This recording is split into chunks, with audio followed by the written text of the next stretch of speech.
Okay. Good evening, everyone. Welcome. My name is Ben Campkin, and I'm one of the co-directors of UCL Urban Lab. And I'm really delighted to welcome you all here on behalf of Urban Lab and also the GDI Hub, the Global Disability Innovation Hub. So welcome to our new campus, if you haven't been here, to UCL East in the Olympic Park. And welcome if you're joining us online. We're really pleased that so many people were able to join us and registered. So we're really excited to welcome Professor David Gisson, who's going to talk on the architecture of disability. So this is actually the first event that we've hosted jointly with GDI Hub and Urban Lab. One of the first public talks at UCL East as well, because we're still sort of heading into our new campus. So I'm really pleased that David is here to give the talk. For those of you that don't know about the GDI Hub and Urban Lab, GDI Hub is a research and practice centre within the remit of UCL's engineering faculty, and it operates internationally to drive disability innovation for a fairer world. It has a particular focus on inclusive design and runs the MSc Global Disability Innovation Programme. And Urban Lab is a cross-faculty, multi-department centre for urban research, practice and teaching at UCL. So we work across a number of different faculties. We're based in the Bartlett Faculty of the Built Environment, and we promote critical and creative and collaborative inquiry into a wide range of social, physical and technological urban and built environment challenges. And we work with a wide range of partners in doing that, and we're at UCL East running a new programme as well, which is the Master of Arts and Sciences programme in Global Urbanism. So I'm really grateful to GDI Hub and to colleagues who have helped facilitate today's talk, especially Sophie Metham in Urban Lab and Louise Gebert. So it's really fortunate for us that the stars have aligned for us to host David during this period when he's travelling to Europe and speaking about his latest book, The Architecture of Disability, which is published by Minnesota University Press. And David is an author, designer, architectural educator who's based in New York City and is Professor of Architecture and Urban History at Parsons School of Design in the New School and a visiting professor at Columbia Graduate School of Architecture, Planning and Preservation. So David is a prolific scholar who works across different fields and media and between design, history, theory and practice. And his design work has been exhibited internationally, including the CCA, the Venice Biennale, the Center for Architecture in New York. His other books include Subnature, Architecture's Other Environments, and Manhattan Atmospheres, a very topical subject right now. Both highly critical and creative studies which opened up new ways of thinking about nature as something not distinct from, but produced by and in relation to architecture and interiors, cities and landscapes. And some of the research for these works took place in London and during a time when David was affiliated with the Urban Lab in its early incarnation, which makes me especially glad to be able to invite him back to talk about his most recent work. So I'm going to hand over to David, and following his talk, my colleague Ian McKinnon, who's Director of Inclusive Design for the GDI Hub, is going to chair some questions and discussion. So please join me in welcoming David.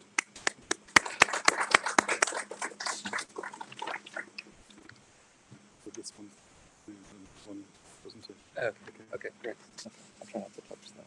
Thank you. Thank you so much, Ben and Ian, for inviting me to speak tonight. I really appreciate it. To everybody online, thank you so much for tuning into this or zooming into this talk. Ben's work in particular is always, well, since we were students together at UCL, has always been a real inspiration to me. So it means a lot to be here and talk about this work that I care so much about. So I'm going to use this time to take you through some of the key ideas and methods that I used in developing this book. And then I'll explain some themes in one of its chapters, a chapter on cities, which I actually haven't talked about publicly before, but I put this together for tonight, but that'll come a little later. So one of my primary goals, if not the key goal in this book, was to create what I call an architectural theory of disability. And that was very thorough and comprehensive. So For those of you that don't have backgrounds in architecture, architectural theory is a thousands-year-old genre of literature that basically attempts to lay out the principles by which an architect or a group of architects or students and practitioners may conduct their work. It engages a very wide range of subjects typically. One of the key subjects is what should an architect know or learn to be able to practice and to think about architecture. A very big theme in architectural theory is how should an architect think about the problem that a city presents to an architect and to its inhabitants, of course. Another key area is aesthetics and like how one designs buildings and what in architectural parlance we call architectural form. That is like how we actually make and design the images and models that we create of buildings. And then other things such as how one goes about constructing buildings and what the values that one should have when thinking about the construction of buildings and the aesthetics that the construction of buildings represent. So architects often use the term tectonics to describe the kind of aesthetic sensibilities of a building. And then more and more today, many architects who write architectural theory think about architecture's fraught relationship to the natural world, to nature, and to environment. So an architectural theory of disability simply offers a disabled lens on these topics. I have to just mention very quickly before I forget, this is not a visually intensive lecture. Many of my colleagues I work with and many of the people I lecture to are often blind or very seriously visually impaired, so I don't use a lot of images. When I show an image, I'll also often be explaining what you're seeing. For those of you that are sighted, I realize it may seem redundant, but it's an important aspect of a kind of project of an architectural theory of disability. So right now you're looking at, oh, no, hang on, what happened? Oh, where's the cover of the book? Oh, weird, okay. Okay, well, this is fine, we'll just use this. For some reason it's okay, yeah. So in the bottom right corner, there's a picture of me that you can see. The title of the lecture in the bottom right corner is a picture of the cover of the book that shows these 3 staircases.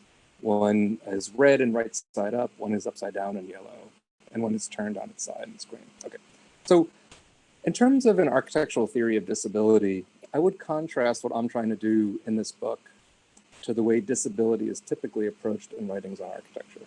So typically, disability in an architectural context, at least, and often in an urban context, is presented as a type of self-evident architectural problem of access and increasing one's access to space and the accessibility of space.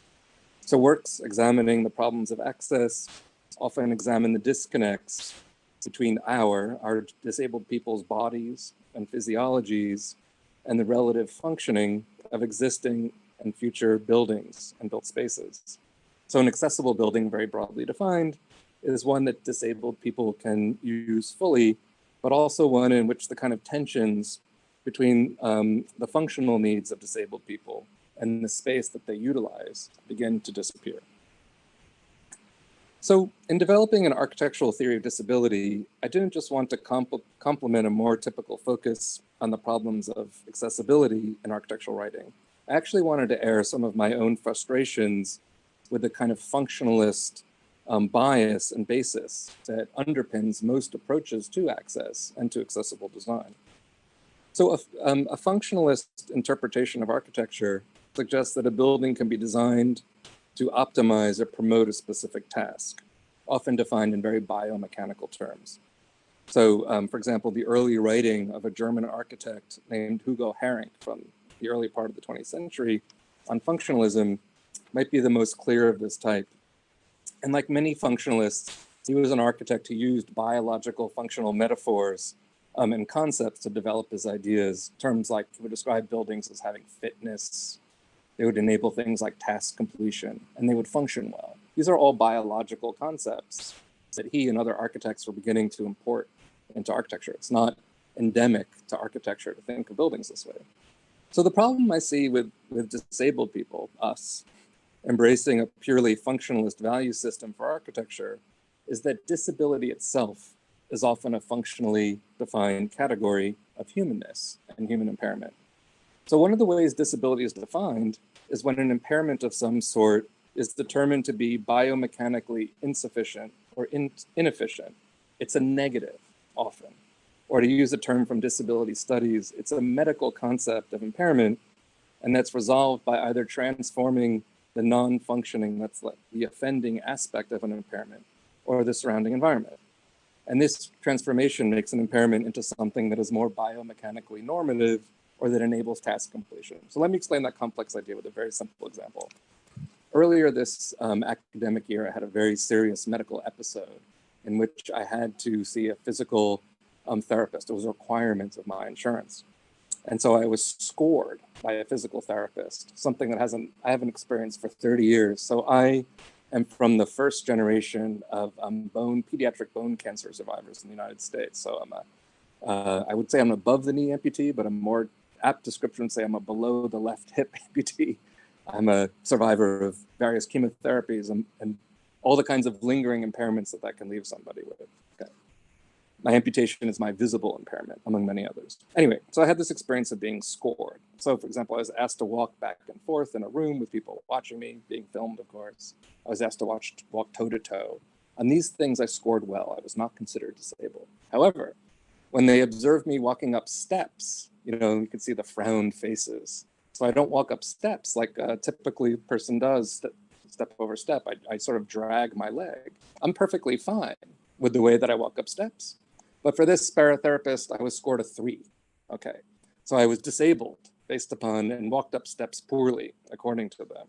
So he offered me 2 remedies. One, I could work with him over the course of the year to walk up steps like somebody normally does, however we want to define that. Or 2, he also, not that it's one or the other was he asked if I wanted to work with a caseworker. I don't know what you call that in the UK, but someone that could come to my house and see if they needed to remove any steps or put in ramps or other kinds of things to make me manage my life better.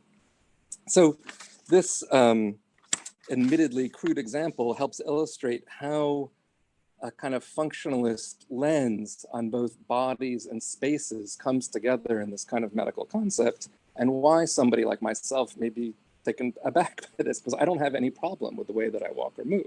It's obviously somebody else's issue. So the pursuit of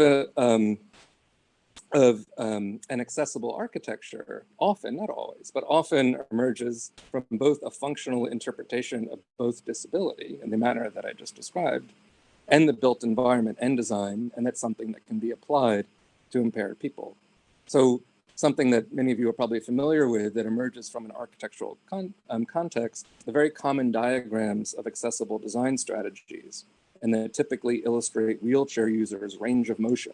It's an image of somebody sitting in a chair and using, reaching for something in a kitchen, or very often like how somebody who uses a chair uses a bathroom. These are very common illustrations that completely emerge out of a functionalist concept of access and a functionalist concept of disability. So I'm not alone in seeing problems or tensions with the kind of crudeness behind both the definition of disability that I've just described, or many accessible design strategies and their imagery of disabled people. So in the 1970s in Berkeley, California, the architect Ray Lifshez, who was an architect, a researcher, an architecture professor, he wanted to create a more ethnographic versus biomechanical understanding of disabled people's spatial needs. And he, among his many innovations, he did one thing, it was in the 70s, that was very key. Most people, just like my physical therapists, that are observing disabled people, film them. And he attached film cameras to chairs, walkers, other devices to understand the perspective better of a disabled person, in addition to interviewing them. This is a very significant shift. So he was still concerned with the problems of use, but it was a little less coarse in terms of how he was interacting. Ray Lifshez is not disabled in terms of how he was interacting with disabled people. So today and years later, my colleagues or contemporaries are also very critical of the mechanical character of many functionalist solutions to access. And they often advocate for a more diversified approach. So these include ideas that seek to have what they call an embodied or phenomenological approach to access. And so this more diversified form of functionalism considers how things like sound and tactility may aid a blind person's navigation of space, or how an auditoria like the one we're in now may be raked differently to enable more efficient communication for those who communicate with their hands through sign language versus their voices. Okay, but all of this, is important work. But I often find it just extends an interest in design, biomechanics, biophysiology into more and more of the surrounding environment itself. So in the architecture of disability, I wanted to more fully challenge the way functionalist ideas find attachment to our lives, to those of us that are disabled, how we become design problems, let's say. So in doing this, I found myself reflecting on the post-war history of architecture and urban theory, and which is itself very kind of anti or agitational or post-functional in terms of its biases. So many of you who have studied architecture urbanism probably know that in the post-war era, many architects and urbanists, not to mention the people that lived in the creations of architects and urbanists in the 20th century, were just distraught at how urban space and architectural space was often rationalized around people's needs, but that so many other aspects of buildings were being lost, like the fact that maybe we want our buildings to refer to our national architectural histories or our cultural relations, or maybe cities can't be broken down into the kind of functional aspects of life and that provide some other kind of ephemeral urban character that can't easily be designed but needs to be thought about. So there's more radical people that I'll talk about a little bit in a moment, like the situationists who called for a kind of more aggressive or radical critique of functionalist approaches to the city. And then within architecture, for those of you that are architects, people like Bernard Tschumi or Peter Eisenman in the United States were all developing approaches that were very critical of functionalist modernism in architecture and trying to seek a way out of it. So all of those authors and that line of thinking certainly informed my ideas, but I often found that their solutions and alternatives to functionalism are not necessarily useful when thinking about disability or impairment. So for example, the situationists' ideas are often very athletic in ways that I'll just show in a minute.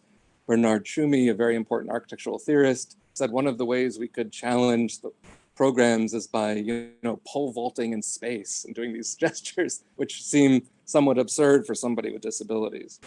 So the post, just for the architects in the room, the post and anti-functionalism of someone like Peter Eisenman is much less physically intense. And the cover of my book, these three staircases, actually refers or references one of his most famous works. So in the 1970s, just at the conclusion of the American War in Vietnam, he was asked to design a house for an architectural photographer.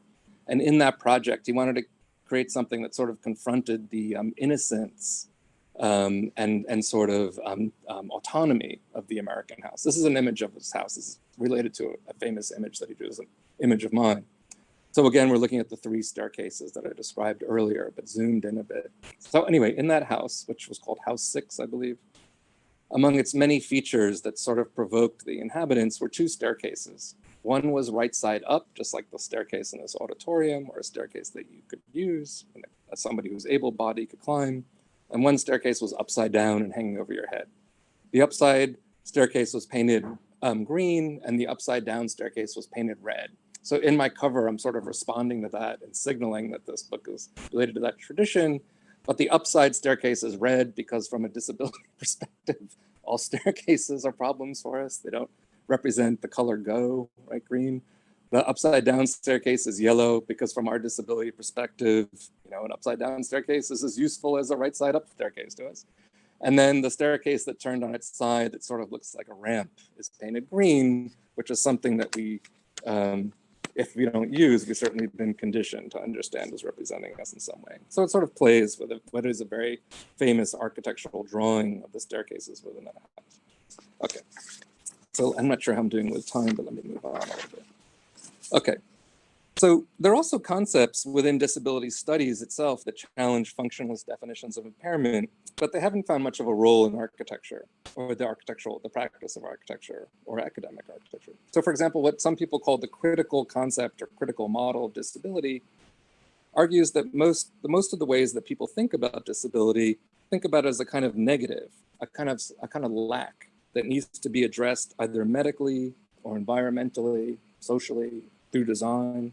So the example of functionalist interpretations of impairment that the way I was walking upstairs and the kind of physical environmental response that I described my physical therapist responding to is a good example of this idea that disability is a kind of lack that needs to be fixed, either environmentally or directly. So by contrast, what's called a critical concept or a critical model of disability argues that disability or impairment is simply another lens on being human, simply another way to experience humanness, and one that contributes, it's not a lack, one that contributes to society and culture. So people that adhere to this way of thinking use terms such as deaf gain versus hearing loss, or gaining blindness versus vision loss, and to represent their critical approach. And both those ideas, deaf gain or gaining blindness, describe how language, writings, or works of art might move through and transform through disability experiences. So as an example, the writing of the blind visual art theorist, Georgina Klieg, or the recent film work of Alison O'Daniel on deafness are good examples of people trying to figure out how whoever sighted, those that can hear, can gain blindness and gain deafness. That's the positive. A very simple way to relate to this, very simple, it's not at all getting to the full critical potential, is that many of you, like I do, may turn on closed captioning, which was a tool designed for deaf viewers of television, may turn it on to enhance your experience of watching a television program, for example. That's a very crude and simple example of deaf gain, but we can talk about it more during the Q&A if that idea interests you. Okay, so an even more critical concept of disability, what in the US is called the disability justice movement, argues that disability is experienced unevenly within any kind of social or national historical reality. And this, of course, is true. And it presents a radical challenge to medical and social definitions of disability that are very little explored in architecture.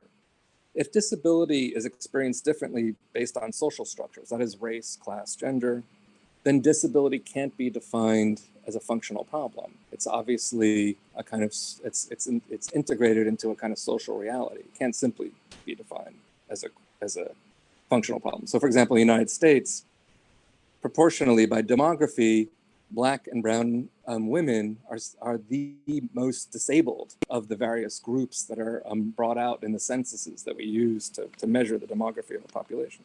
Okay, so these critical and even more critical concepts of disability inform my own ideas.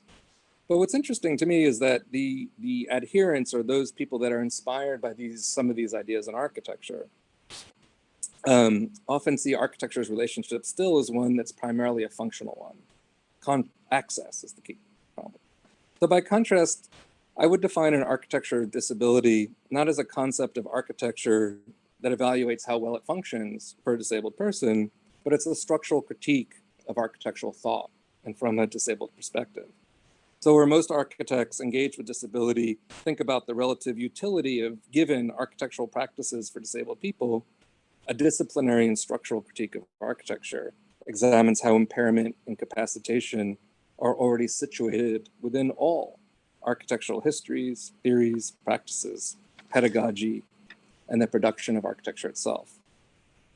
And so this relocates the problem of disability away from a sole focus on like how well we can use space towards a consideration of how impairment permeates the discipline completely. And even when you begin to enter it as a student, for example. So concepts of human impairment, weakness, and capacity are released through a range of architectural subjects, including the history of architecture, nature and landscape that I mentioned earlier, cities, architectural form, environments, tectonics, construction.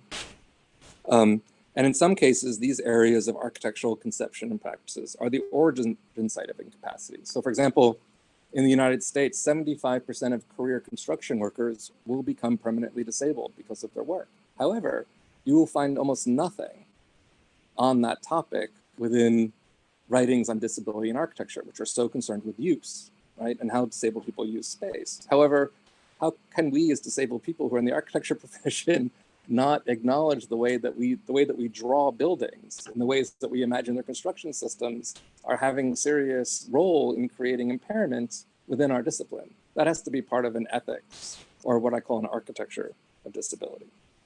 So that lays out some of the theoretical aims of the book. And again, if any of this is confusing or needs more examples, I can give you some more examples in the Q&A of this approach. So I also wanted to mention some of my methods, but more briefly. So in developing this book project, I also wanted to challenge a certain kind of, I would argue, physical quality that often moves through research generally, and architectural and academic research more specifically. So one of the more alienating qualities, at least for me, of architectural writing is what I call athleticism, or to use a fancy academic term, and I would love to come up with a more simple term, methodological athleticism. So this simply describes the belief that the more somebody like climbs up buildings, or the more one extends themselves through exploring a city, like imagine taking your architecture students on a trip to Rome and you're going to look at 20 monuments in one day, or the manner in which an academic will talk about their the exertion that they go through to do their work. I was working in an archive in Siberia for 3 years to develop this book, or I traveled to the Amazon with no access to water, food, or whatever for weeks to really understand nature. All of those are examples of methodological athleticism. And they simply suggest that the more one physically exerts themselves, the deeper and more rigorous one's research is. And I, of course, take issue with that. So in this book, by contrast, I want to develop a book that emerged from a more weakened point of view. And like the larger approach of the book, this is also inspired by critical understandings or models of disability. So for example, you have to really read the book to understand what I'm saying here. I try to center the relative weaknesses of myself, physical weaknesses of myself and others, and in my explorations of particular topics as much as that is possible. And I can explain more of how that works again in the Q&A. But generally, I take my or a colleague's quote unquote weak interpretation of a site, space, or theory and place that in contrast to more well-known, strong, capacitated, physically robust interpretations. So one of the more direct ways that one can appreciate this in the book is the way that I handle the illustrations. So typically in a book like this, it would be offered in alternative format for blind and visually impaired readers. So for example, any illustration, as you can see on the right, would be accompanied by what's called alt text, which is made for blind or visually impaired readers.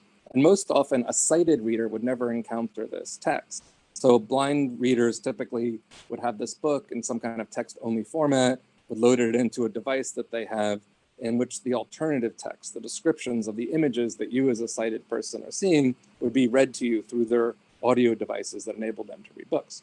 However, in my book, every figure's alt text is in the physical book itself so that everybody experiences that other way of seeing the images. Additionally, in many of the images, I wrote the alt text with the images blown up quite large so that, hundreds of times larger than they would be reproduced in the book, and describe them so that what you're seeing, what you're reading in the alternative text is something that you yourself can't see in the image. So we're all experiencing this other way of reading it. Finally, alt text can be very long, depending on what you're describing. And so rather than segregate it off to the side relative to the figure, in many parts of the book, I brought the alternative text into the body of the writing of the main kind of narrative chapters of the book itself. And it just creates these unusual, admittedly somewhat weird moments in which you're suddenly reading a very long description of an image that's right next to you. And it just is a way to disorient the reader a little bit and to have an experience of an image that's probably very untypical for you. And is a good example of what I mean by gaining blindness. So you experience something that you haven't really necessarily had the chance, or to put it more crudely, been forced to experience before. Okay, so do I have time just to show one case? Is that okay? That's related to cities? Okay. So among the chapters, I thought I would just briefly outline one of them and relates to some of the ideas that I just mentioned. And the chapter that I want to show, because the Urban Lab is one of the sponsors of this evening, and because Ben Kampkin and I went through the same PhD program, so looked at many of some images that will be very familiar to him and others. The chapter that I want to talk about is on what I call the urbanization of disability. So since the late 1960s, Activists is just all the chapters. You're looking at a list of all the chapters in the book. So since the late 1960s, activists in the United States have pursued something they call an accessible urbanism, and with values that have become central to the idea of what we might call the disabled people's right to the city, and that has been globalized. Something the American approaches to access and disability have certainly informed many ideas about access globally. So much of accessible urbanism focuses on the space of the street and the manner in which the space of sidewalks, roadways, and their interactions with curbs and urban infrastructure can become more usable by people with relatively serious impairments. So what I call the urbanization of disability shifts the focus away from the problem of access and concentrates more on the physiology of modern urbanism itself. So this includes things like understanding and ultimately questioning how urban design came to place an emphasis on things like physical circulation. Why do cities place such strong emphasis on physical circulation? That is not an endemic quality of cities historically. On flow, on what I call ocularity, that is that the city's monuments and impression is primarily a visual one. Monumentality, which can often celebrates capacity and strength, or the intensification of property, which I would argue is actually one of the reasons cities are so inaccessible, among many other aspects. So for example, the street, and that is such a focus of disability activism, is a relatively recent concept in the history of cities. It's not something that has been around forever. So what you're looking at here is an etching based on a drawing by an Italian architect named Giovanni Battista Piranesi, and that was created in 1745. For those of you that know Rome, it's in Rome. It shows the area around what is now the main road that goes through the Imperial Forum in Rome, the road that was built by Mussolini, the Via dei Fori Imperiali. So as you can see in this image, what we understand as streets are non-existent. And the area between buildings is simply leftover space where ruins, agriculture, and even rest takes place as much as physical circulation. You can see a cow eating some hay, see some people hanging out by a fountain, see these blocks of buildings, you see this kind of rutted space. There's no street here as we understand that today. Now, incidentally, for those of you that are students of architectural history or views of cities in this case, many of Piranesi's views of Rome, which are quite famous, actually contain amputees within them. One of the things that was fun about this book was sort of like re-looking at all these images that I was always shown as a student and seeing something in them that I'd never seen before. One of the pleasures of writing this book was revisiting these. So these amputees are typically veterans of war from wars that wars from the time, and he often shows them begging to the standing figures who are often shown admiring the architectural beauty around them. And as a viewer, you're supposed to relate to them. You can see some of them towards the foreground. But for myself, I sort of love the resting figures that are sitting lying around. So part of the appeal of this image is precisely due to its contrast with the kind of more rationalized visions of urban space that were emerging at the time, such as this contemporary image by a French architect named Pierre Pat, drawn almost around the same time. He was an architect and engineer who was hired under Louis XV to reimagine the urban streets and buildings surrounding them within Paris. So this is a very early vision of a city that's rethought through the principles of flow and circulation, and one that would be elaborated on in many other urban designs. So very briefly, the image that you're seeing here is also one of the first sections that's been cut through buildings on a street that was, as far as we know, that was ever drawn. And you can see there's like, 3-story buildings on either side with a street in the middle, a sewer underneath, a basement on one side, a food toilet on the left. Let me just describe some things here.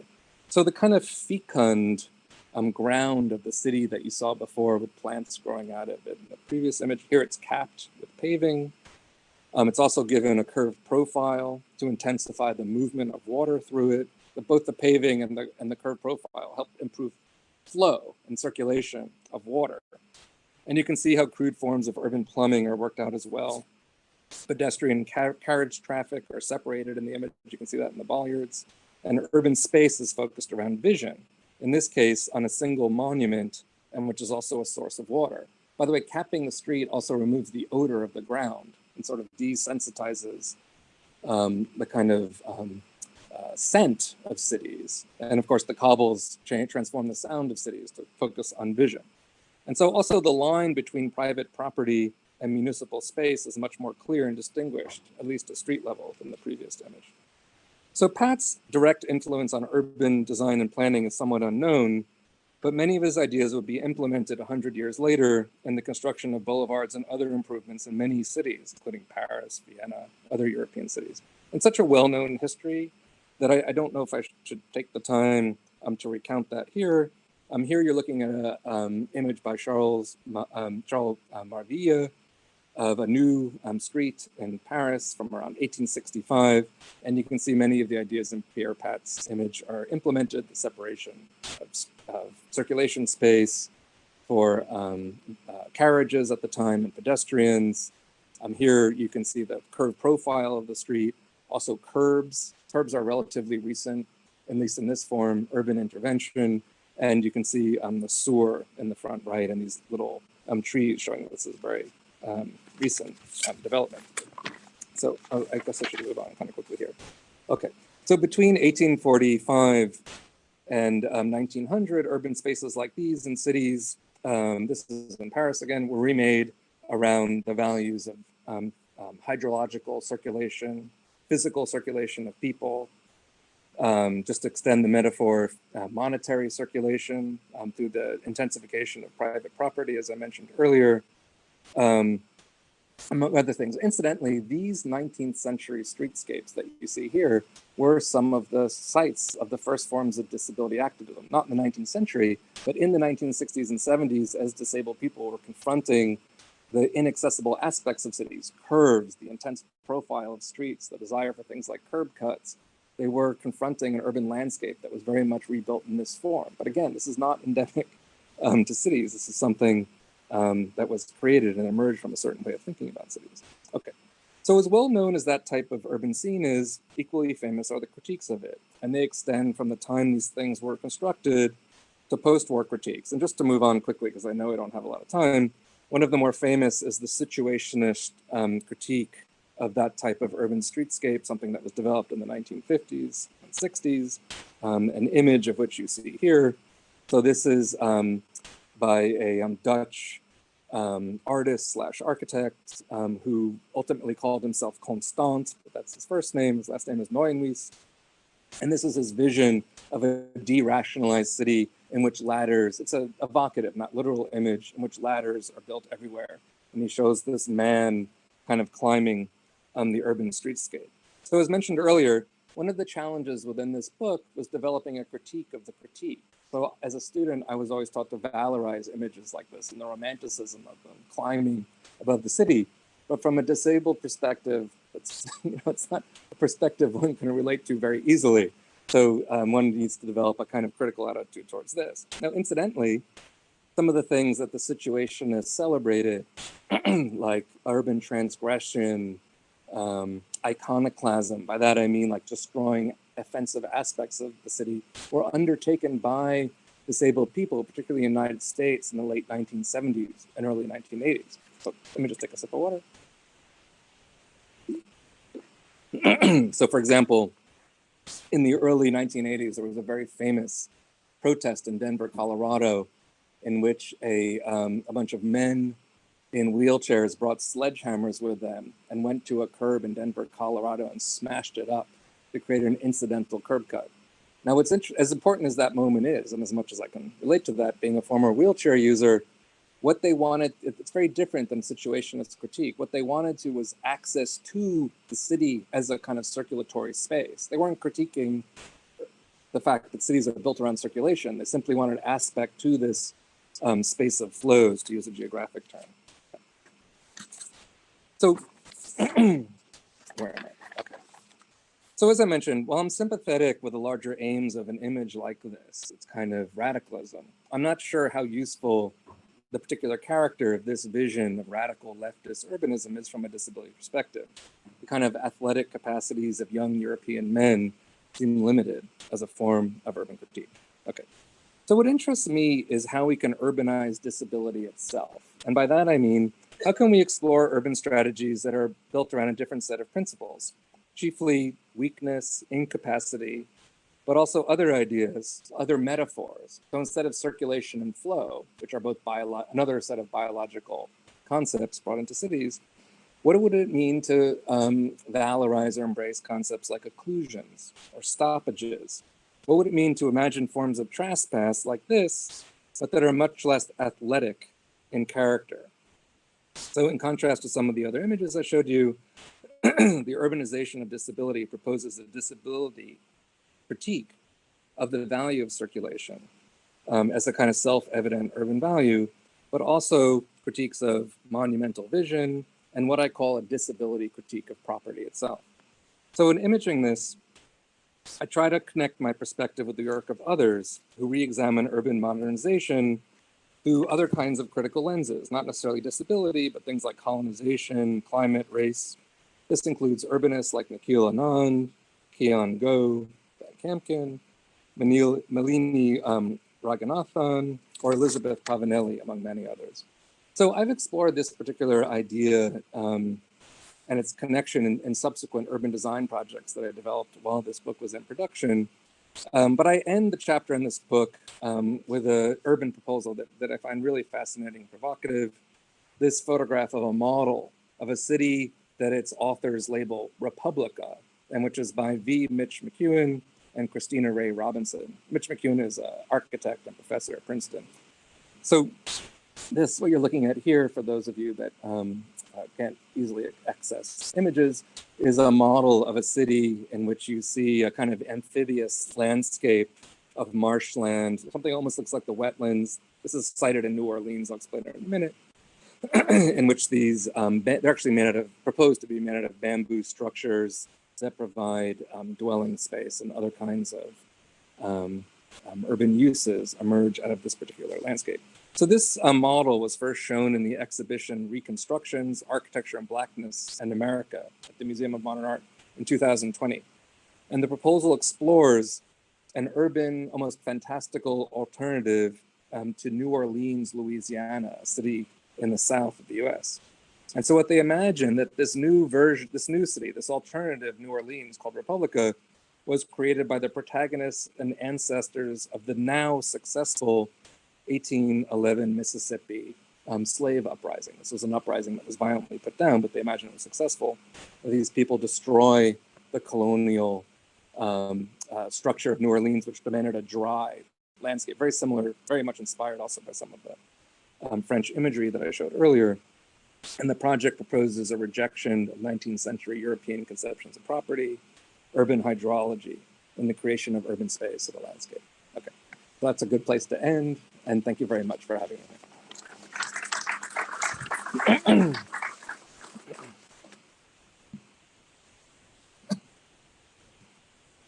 Thank you very much, David. That was fantastic. Got a few questions myself, but I think in the interest of time, I'll open it up to the floor, I think. So we may have questions in the room, and I think we may also have questions online, which maybe colleagues can help me to see. But I guess I'll open the floor now, I think. So if anyone has any questions that they'd like to put to David, we have a roving microphone. So if you are able to, raise your hand.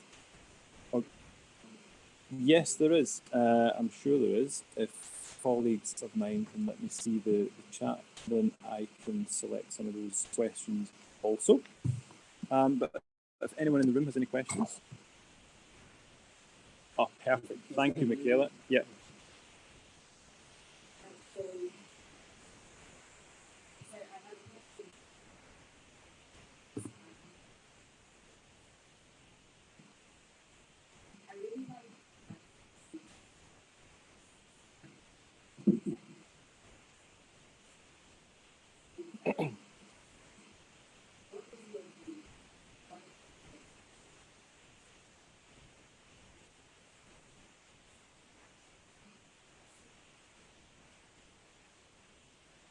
Okay, it's a very big question, but thanks.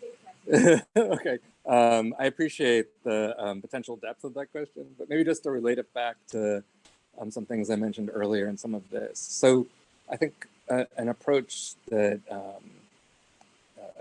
that I suggested in this book, and that in fairness, was developed with some colleagues of mine that very much responds to disability justice, is that rather than thinking about like how we can make cities quote unquote more accessible, what would it mean to develop a disability critique of property within cities? Okay, that's something that's very inspired by disability justice. So for example, about 2 years ago, I was involved, or a year and a half ago, I was involved in a project to work on a design for a sector of Berkeley, California, that is a very important site of disability activism in the US, and which is dominated by what in the US we call single family zoning. So I don't know if that exists here, but this is a way in which parcels of property are divided up.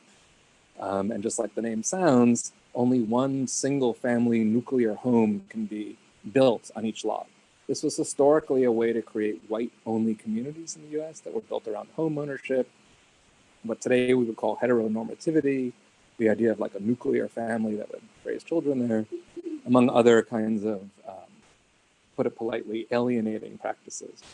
So what we tried to do in that project was to think of a way in which we could reimagine the relationship between people and property in this neighborhood. Because in this neighborhood, people were already struggling to figure out, this is a multiracial neighborhood. People were already trying to figure out how to deal with these entities, how to break them into apartments or to build other buildings on them so that they could be inhabited by more than one family or could be transformed into apartments. How to integrate public space into something like that. So related to some of the things I just mentioned, one of the things that we proposed is that, interestingly, when single family zoning, there's often this space in which you can't build on a lot, kind of preserve a idyllic green American lawn that I'm sure you've all seen in movies or directly.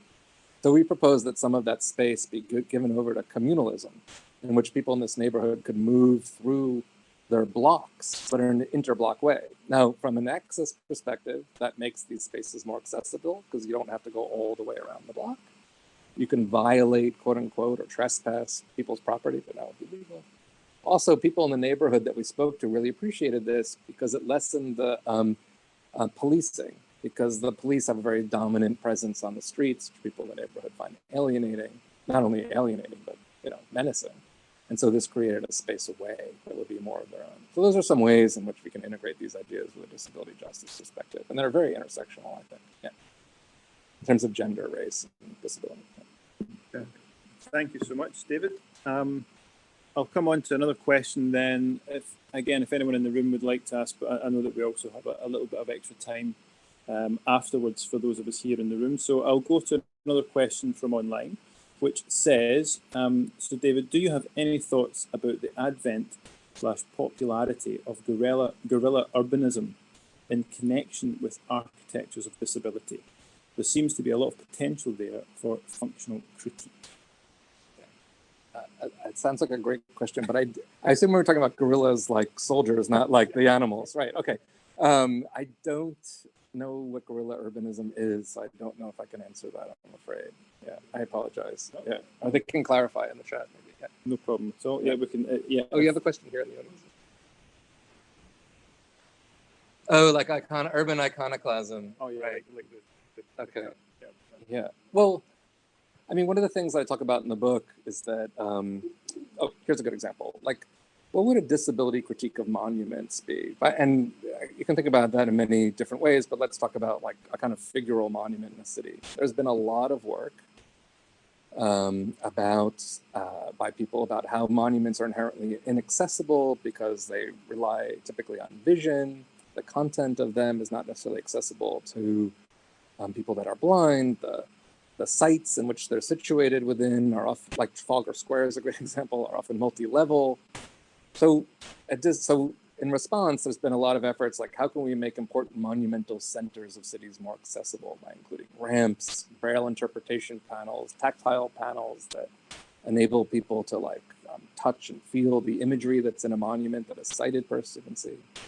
So one might ask, like, how could people that are very much into what this person calls guerrilla urbanism or more radical critiques, like how could we join the anti-monumental, maybe movement is too strong a word, but bias that we've very much seen within the last 10, 12 years. I mean, it's much deeper history than that, but let's say, particularly in the last 3 years, how could disabled people call for an end to these kind of very crude depictions of history that are often represented in monuments and monumental spaces, rather than trying to figure out how to make these spaces accessible, joining in the work of others who demand that many of these monuments come down because they have a very kind of flattened, non-complex relationship to history itself, and are often meant or designed to intimidate as much as they're designed to educate.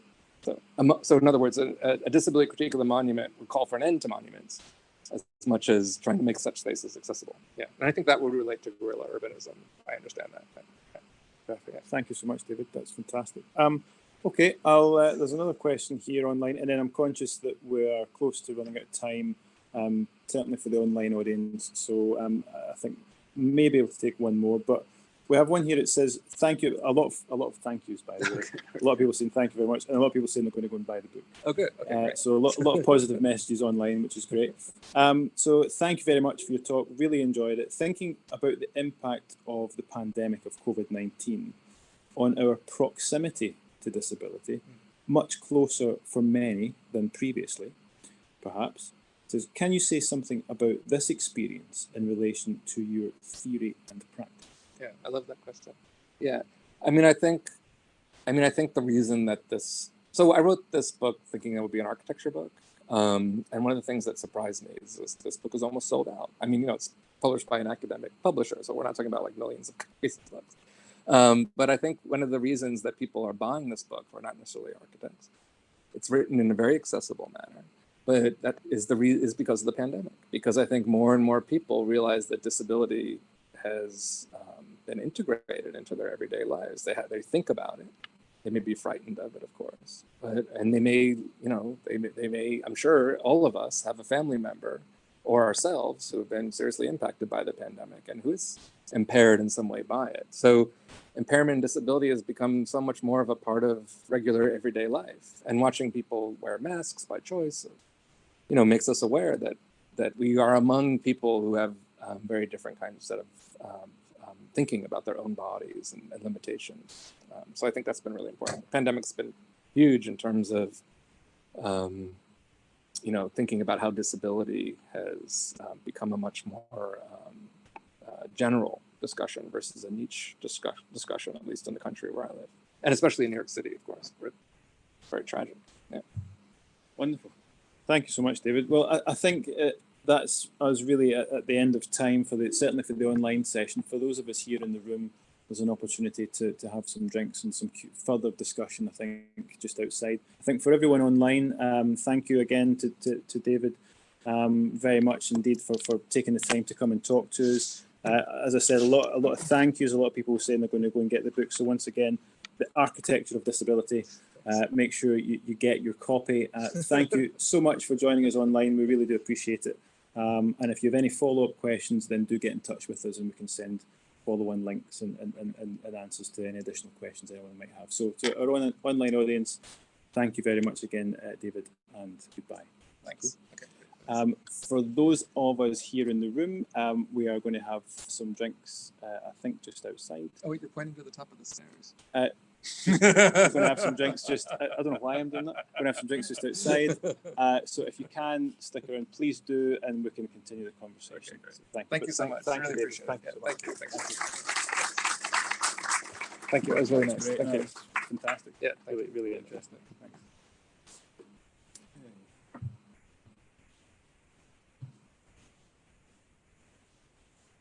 Thanks for coming up with this in person.